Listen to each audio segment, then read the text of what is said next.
Hello everyone, yesterday I bought the Matilda Fall by mistake, and after playing it I thought to myself that the tank was really not worth it. And it gave me the idea of doing a top 10 worst premium tanks, so you guys know what tanks you want to totally avoid when they are available for purchase. Let's start right now.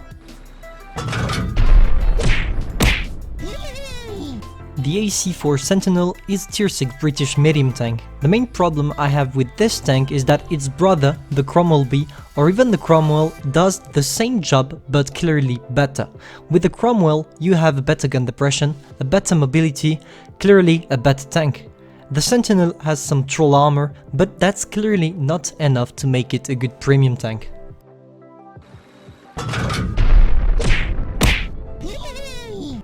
Let's continue with British tanks, but this time with a tier 7 tank destroyer. The AT-15A is globally an AT-15 at tier 7. To be honest, the gun is great and the armor can be troll sometimes, but this tank is so slow that you lose interest in nearly every single one of its good sides. You'll be easily circled, your average alpha damage doesn't allow you to really afraid the enemies, and your armor can be easily ripped off by any tier 7 using gold shells or any tier 8. The weak spot on the top right of your tank is also a struggle, because you need to hide it as often as possible because everyone can go through.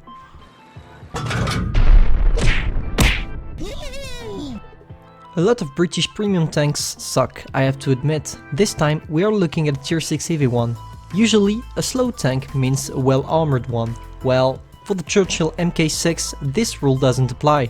The tank is one of the slowest at tier 6 and yet doesn't have any good armor. This gun is also average as well. This tank is too slow to get in time on the battlefield, but it is also too weak to stand up against most of heavies and mediums of its tier. If you want a Churchill premium tank, enrich one of the available one in the tech tree, or just buy a Churchill 3 instead.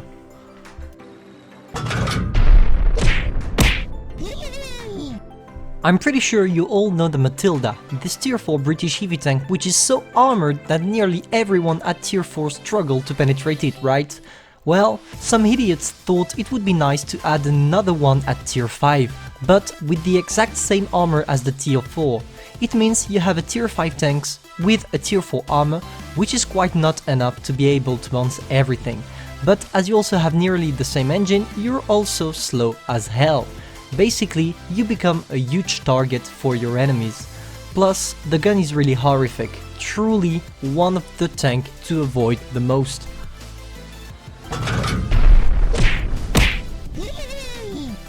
You know what is worse than tier 5 Matilda?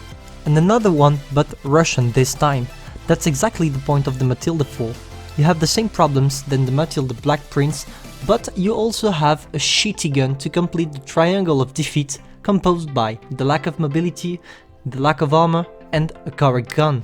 In my opinion, this one is the worst tier 5 premium by far, and buying it in your early games when you're a noob can definitely convince you to quit the game.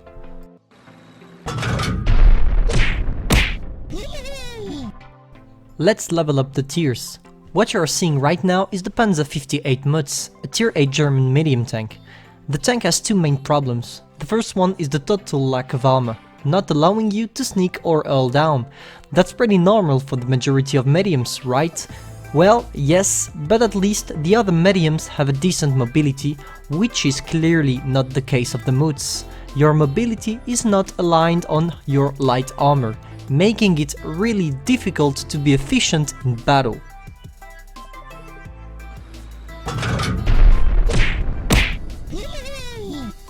The T-28 HTC is tier 7 American tank destroyer.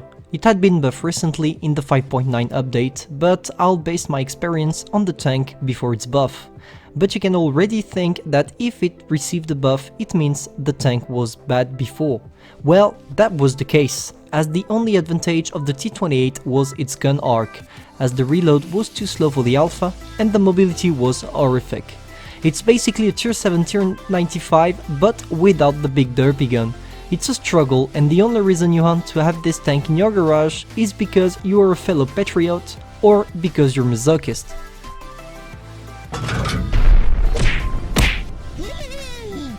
Did you have fun playing your T-44? If yes, I have a joke for you, the T-44-100. This tank is basically a worse copy-paste of the T-44 without anything new, making it useful on the battlefield. It could have been its armor chick, but not even these will make a tier 7 bounce with AP shells.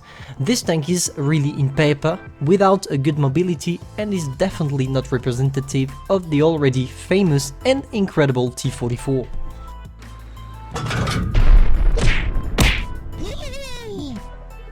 The T95E2, or as I like to call it, the worst tier 8 premium tank.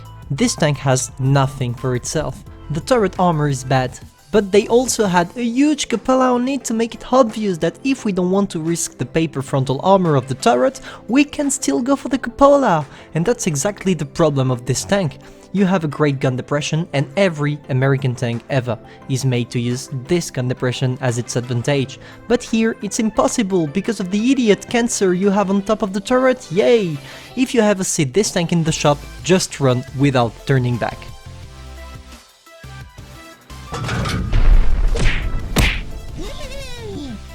I know that the TOC 2 has a great reputation toward every experienced player in World of Tank Blitz, but let's be honest, everyone playing the TOC played for the troll, not for the tank itself, as it clearly sucks.